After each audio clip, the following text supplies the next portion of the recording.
नमस्कार, आदाब। सरहद के दुरुक के शुमारे में आप सभी नाज़रीन का इस्तकबाल है। तो आइए सबसे पहले नजर डालते हैं सुर्खियों पर। पाकिस्तानी मकबूजा कश्मीर में हुक्मरानों के जरिए अवाम के हक पर डाका। गिलगित बल्तिस्तान के जिला गिजर में सैलाब की मार। और श्रीनगर के दाचिगाम नेशनल पार्क में तामीर किया जा रहा है वाइल्ड लाइफ रिसर्च कम ट्रेनिंग सेंटर।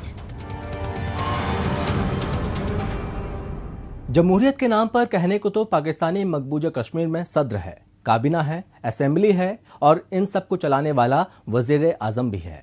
लेकिन जमहूरी निज़ाम का इतना बड़ा तामझाम सिर्फ मासूम अवाम का इस्तेहसाल करने तक ही महदूद है। यहाँ मुख्तलिफ काले कवानीन के जरिए अवाम के हक हुकूक सलब करते हुए अपना सियासी मफादात पूरा किया जा रहा है। अभी तक तो इस्लामाबाद हुकूमत ही इस गुलाम इलाके के अवाम को परेशान करने में लगी थी, लेकिन अब तो ये काम मकामी हुकूमत भी कर रही है। हालिया रोज मकामी असेंबली में ऐसा बिल पेश किया गया जिसकी पूरे खित्ते में जमकर मुखालफत हो रही है। क्या ही ये मामला, आइए देखते हैं इस रिपोर्ट में।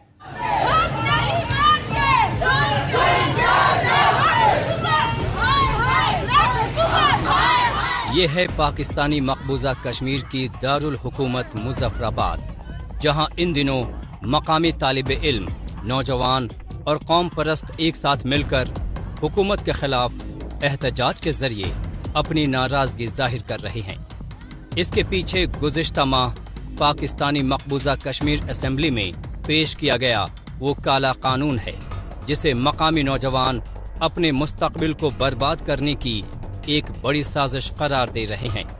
दरअसल मकामी राजा फारूक हैदर की हुकूमत ने गुज़िश्ता 4 बरसों में सिफारिश और रिश्वत की बुनियाद पर तकर्रुर हुए हजारों मुलाजमीन को मुस्तकिल कर दिया है और साथ ही ये ऐलान कर दिया है कि अब चूंकि सभी महकमों में वैकेंसी मुकम्मल हो चुकी है, इसलिए अगले कई बरसों तक कोई तकर्रुरी नहीं होगी। इस ऐलान के फौरन बाद से ही मुख्तलिफ अजला में नौजवान सरापा एहतजाज हैं।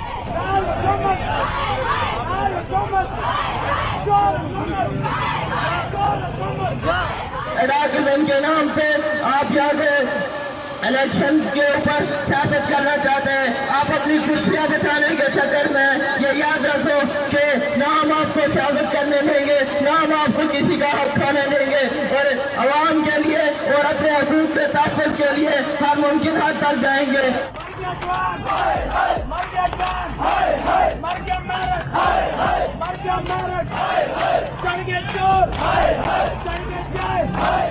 मुजफ्फराबाद में नौजवानों का हुजूम इसे काला कानून करार दे रहा है।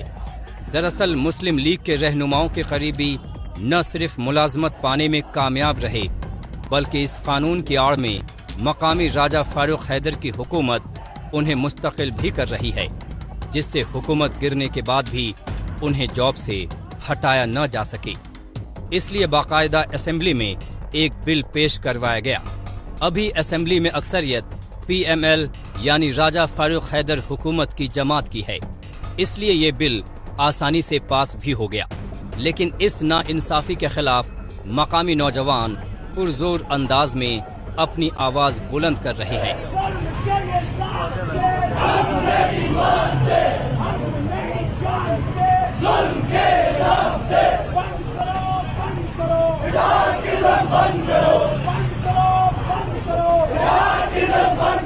हमने देखा कि 5 साल के दौरान इस नया हुकूमत ने नौजवानों को NTR-80 के नाम पर नारे लगाते रहे, उनको धोखे और फरेब में रखा और आखिर पे हुआ क्या? हुआ यूं कि आपकी असेंबली में बैठे हुए ये असेंबली मेंबरान, आपकी हुकूमत में बैठे हुए ये वजीर, ये मशीर, इन्होंने अपने भांजों भतीजों को, अपने रिश्तेदारों को, अपने चमचों को भर्ती करते हुए आखिरी दिनों में एक ऐसा काला कानून लाया कि रियासत भर के पढ़े लिखे और अहल काबिल नौजवानों के हकूक पर डाका डाला।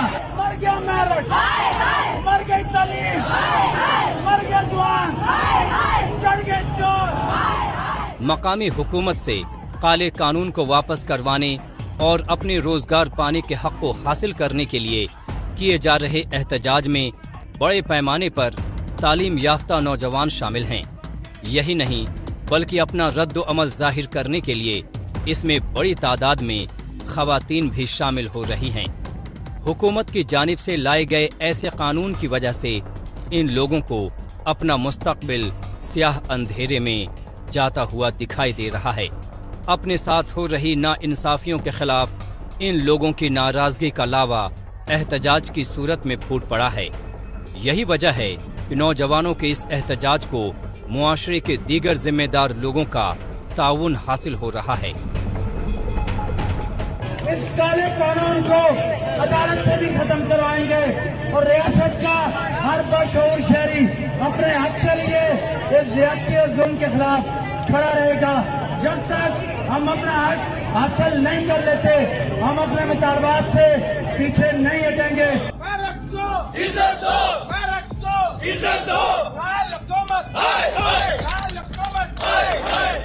अक्सर अच्छी तालीम से नौजवानों को बेहतर रोजगार के मौके आसानी से हासिल हो जाते हैं, लेकिन ये बात पाकिस्तानी मकबूजा कश्मीर में गलत ही साबित हुई है, जहां पर अच्छी तालीम और रोजगार हासिल करना नौजवानों के लिए टेढ़ी खीर है। फीस में रियायत पाने से लेकर ऑनलाइन क्लासेस करवाने के लिए तालिबे इल्म सड़कों पर एहतजाज करते आए हैं। पाकिस्तानी मकबूजा कश्मीर की मुख्तलिफ सड़कों पर नौजवानों की हंगामा खेज एहतजाजी रैलियां इसका जिंदा और जावेद सबूत हैं।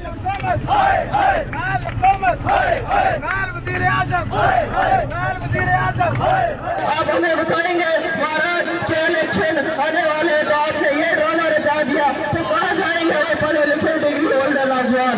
कहाँ जाएंगे वो नौजवान जिन्होंने आपको अखराजात करके डिग्री दी? कहाँ जाएंगे वो नौजवान जो हजारों करोड़ों रुपए लगा कर डिग्रियाँ लेते हैं? आपका कोई ख्याल है क्या आपके बच्चे बाहर यूरोप के अंदर आपके बच्चे आला ओहदों पर एडजस्ट होते जा रहे हैं? तो इस रियासत की पसमानदा आवाम का क्या होगा जो इंतहाई जिल्लत नाकामी और गुलामी का शिकार है? और हमारा दुख सिर्फ यही नहीं है, हमारे हजारों और दुख जिनके ऊपर आप सियासत कर रहे हैं, आप यहाँ पर मगरमच्छ के आंसू बहा रहे हैं, आप दलाइल दे रहे हैं कि हमने इराक खत्म किया या आपने इराक खत्म किया। साला साल से पाकिस्तानी मकबूजा कश्मीर के अवाम के साथ पाकिस्तान और उसकी जानिब से बिठाई गई कठपुतली हुकूमतों के जरिए हमेशा से ही इम्तियाजी सलूक किया जाता रहा है।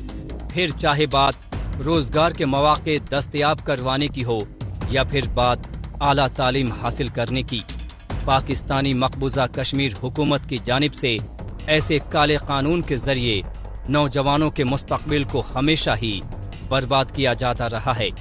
ऐसे में इन लोगों ने एहतजाज के जरिए अपनी बातें रखने और अपने साथ हो रही नाइंसाफी के खिलाफ मुत्तहिद होने का सहूर सीख लिया है।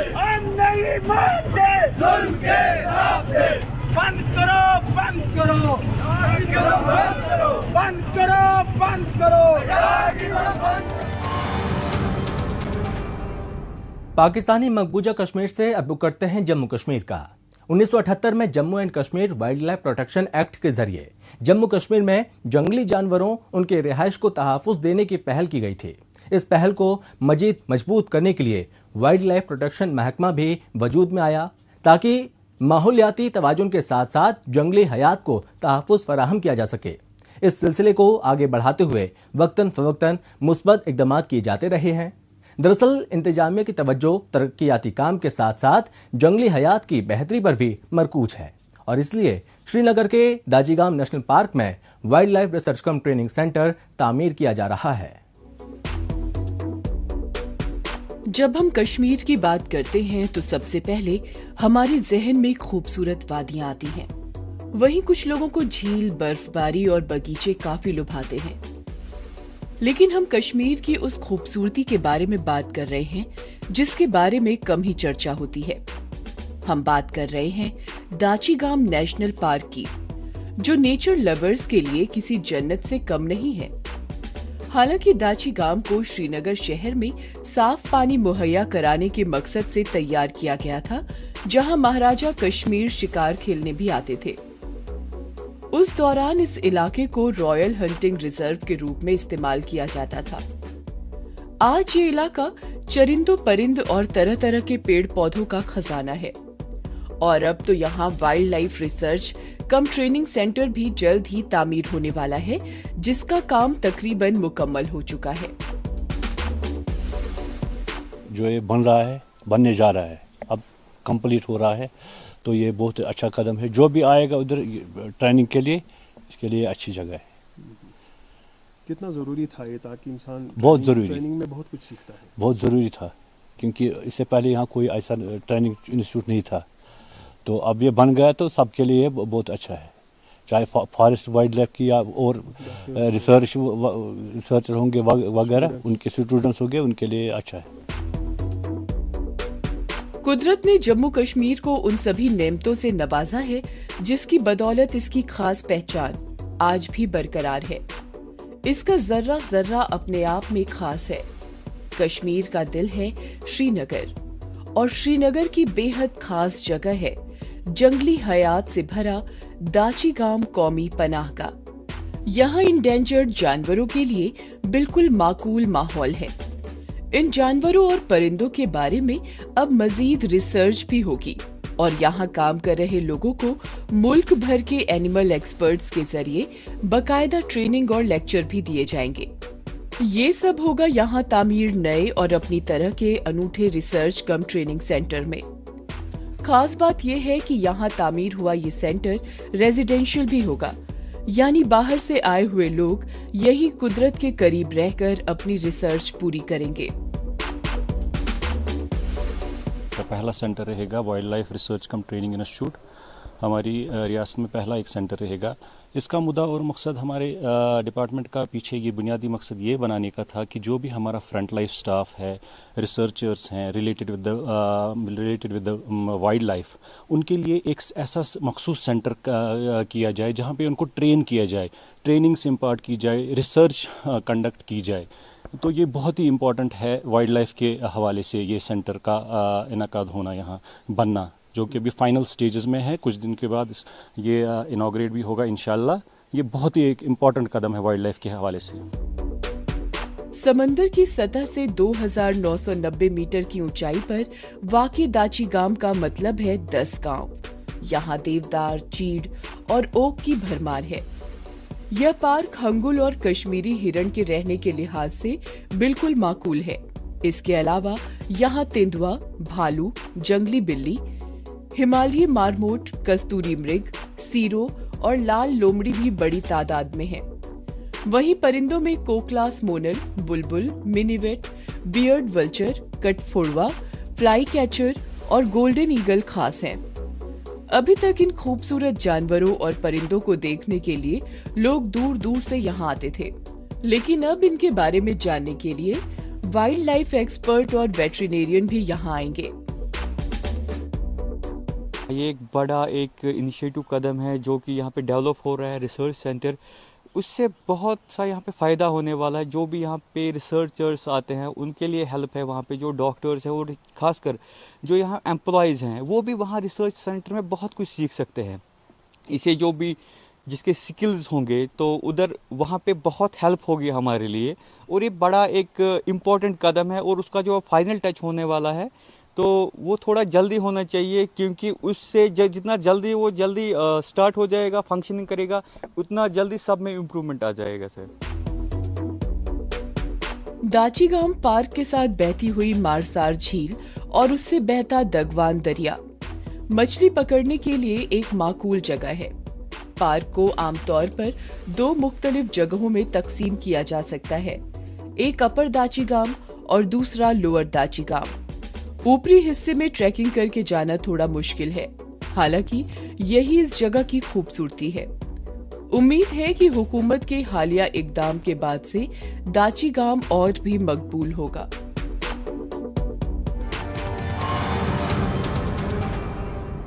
अब वक्त हो चला है मुख्तसर खबरों पर नजर डालने का, जिसमें हम आपको दिखाएंगे सरहद के दोनों तरफ की छोटी बड़ी अहम खबरें।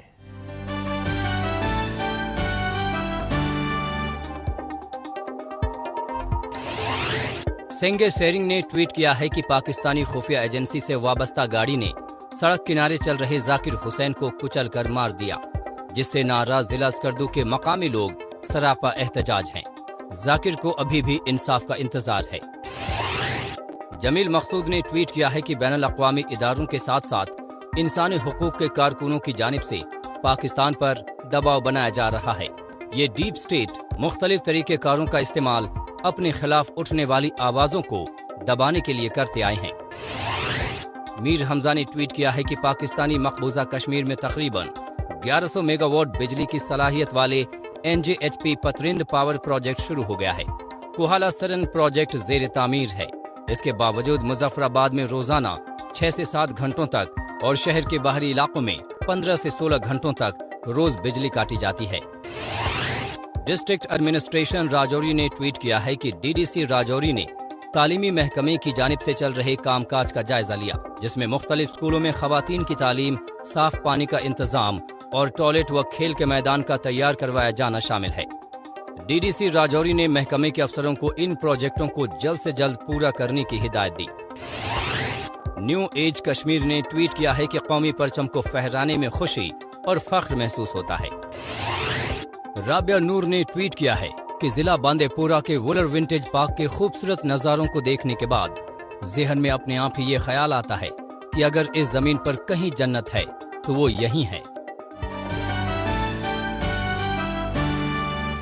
गिलगित बल्तिस्तान के मौसम में गुज़िश्ता एक दहाई के दौरान अहम तरीन बदलाव देखने को मिला है। यहाँ मौसम गर्मा जल्दी आने लगा है और बर्फबारी भी पहले की बनिस्बत कम हो गई है।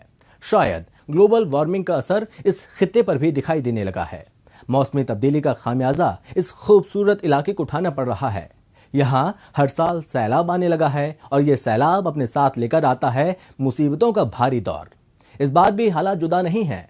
हालांकि अभी जून का महीना ही चल रहा है और बारिश का असली मौसम अभी बाकी है, लेकिन जिला गिजर के अवाम को सैलाब की मार झेलनी पड़ रही है और अवाम ये सवाल पूछ रहे हैं कि आखिर हर साल आने वाली इस मुसीबत से कैसे बचा जा सकता है।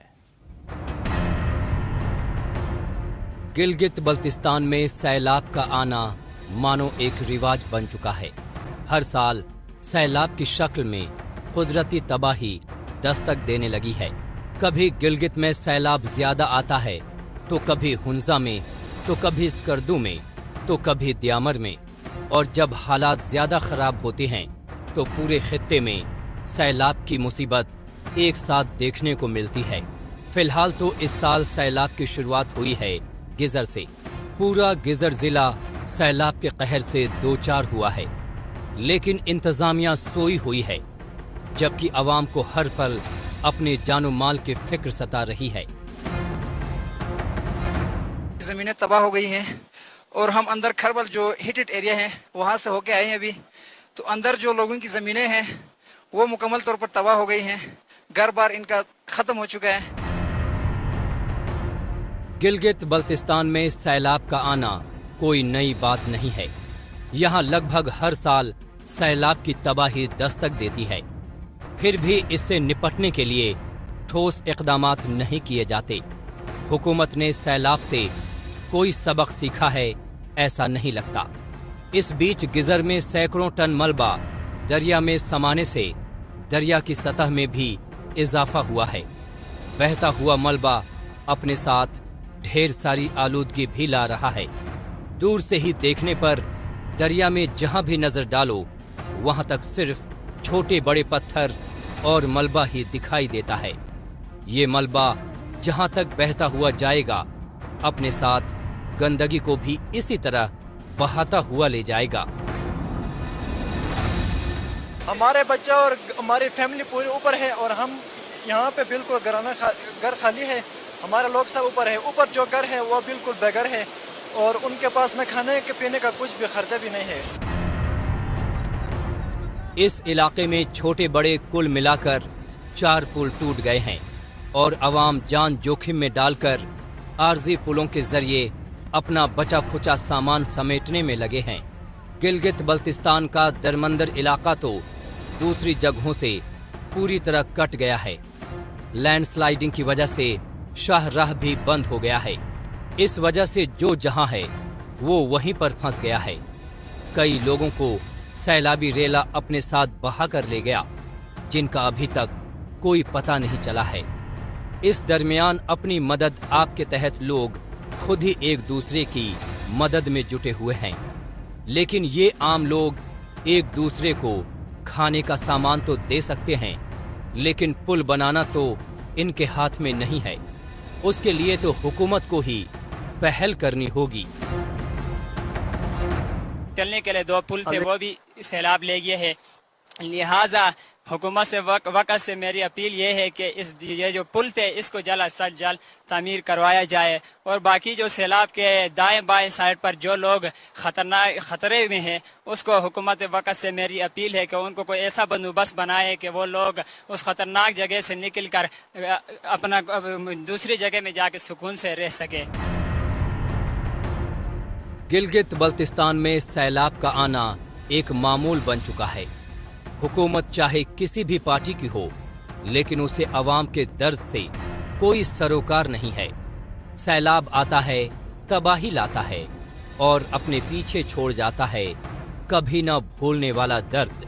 कुछ दर्द अवाम को कुदरत के हाथों मिलता है तो कुछ हुक्मरानों के हाथों। खास तौर से निचले इलाकों में रहने वाले लोगों को तो काफी नुकसान उठाना पड़ता है, जैसा कि इस बार भी गिजर में देखने को मिला है।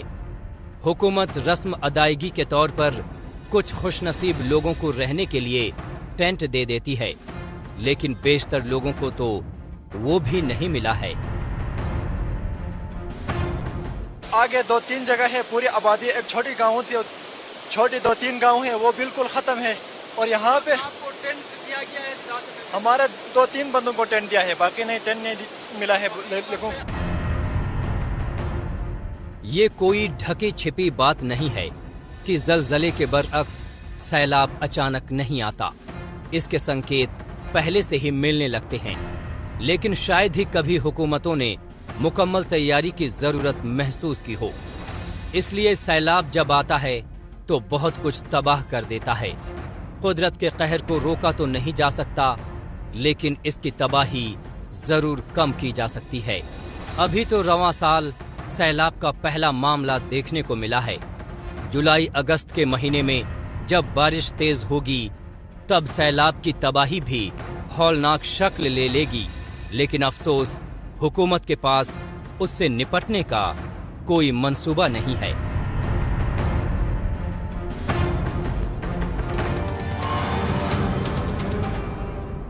गिलगित बल्तिस्तान में परेशान हाल अवाम की दिक्कतों को जानने के बाद एक बार फिर से लौटते हैं जम्मू कश्मीर। लॉकडाउन के बाद यहाँ के मुख्तलिफ देही इलाकों में मरकजी हुकूमत और मकामी इंतजामिया की जानिब से इलाका मकीनों, खासतौर से खत इफलास से नीचे गुजर बसर करने वाले कुनबों की बहबूदी के लिए तरक्याती व तामीराती मनसूबों को अमल में लाया जा रहा है।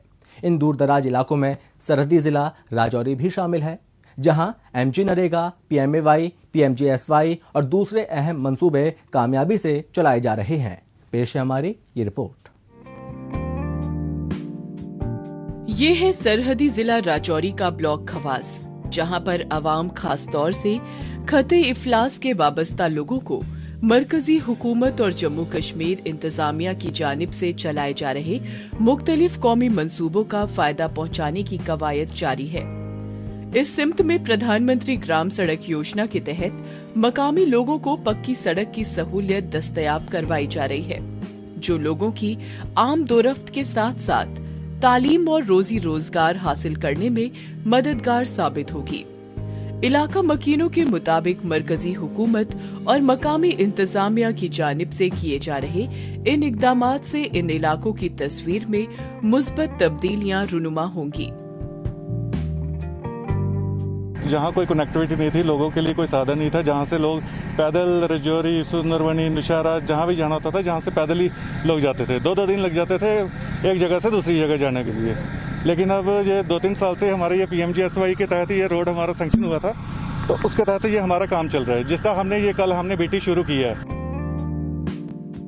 सरहद के पास बसे इन बालाई इलाकों के लोगों की रोजमर्रा की जिंदगी की जरूरतें काफी अलग होती हैं, जिसे समझने और उनका हल निकालने में इलाके से चुने हुए पंचों और सरपंचों का किरदार काफी अहम रहता है। इनकी दिन रात कोशिशों का ही नतीजा है कि सरहदी इलाकों में मुख्तलिफ तामीर तरक्की के मंसूबे पूरे किए जा रहे हैं। यही वजह है कि ऐसे बालाई इलाकों को भी सड़क राबिता के जरिए जम्मू कश्मीर और मुल्क के मुख्तलिफ हिस्सों से जोड़ दिया गया है। जमीनी सतह पर होने वाले इन मुस्बत इक़दामात से मकामी लोग बेहद मुतमईन नजर आ रहे हैं।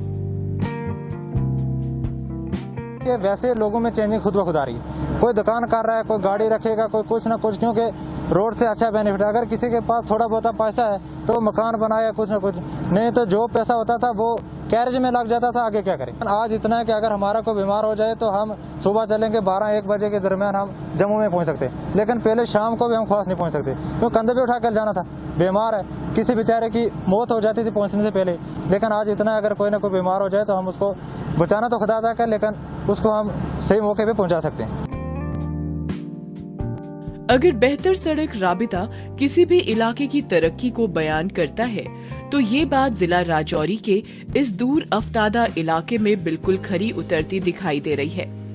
मकामी बाशिंदों के लिए पक्की सड़क की सहूलत देने के साथ साथ Mahatma Gandhi national rural employment guarantee act के जरिए यहाँ पर इनके लिए तकरीबन 100 दिनों के लिए रोजगार का भी बंदोबस्त किया गया है। इसके साथ ही मुआशरे के कमजोर तबके के लोगों को पक्के घर मुहैया करवाने के लिए प्रधानमंत्री आवास योजना जैसे अहम तरीन मंसूबे पर काम किया जा रहा है। जो निर्गा की तरफ से जो पेमेंट आती है, पैसा आता है, वो लोगों के अकाउंट्स में जा रहा है। और जो आइंदा जो नया प्लान जो इस वक्त 2020, 21, 22 का आने वाला है, उसके पीछे भी पड़े हुए हैं। जो भी सामान राशन आया है, आंगनवाड़ी की तरफ से आ रहा है, कोई जो भी स्कीम है उसको लोगों के गरीब के घरों तक पहुँचाया जा रहा है। जिला राजौरी के मुख्तलिफ इलाकों में चाहे बात कोरोना पैंडेमिक के दौरान मकामी लोगों तक तमाम बुनियादी खिदमात पहुँचाने की हो या फिर लॉकडाउन के बाद लोगों की जिंदगी के मामूल को वापस पटरी पर लाने की हो, मरकजी हुकूमत और मकामी इंतजामिया की जानिब से किए जा रहे इन मुस्बत इक़दामात से इलाका मकीन तामीर तरक्की के मंसूबों का भरपूर फायदा उठा सकेंगे।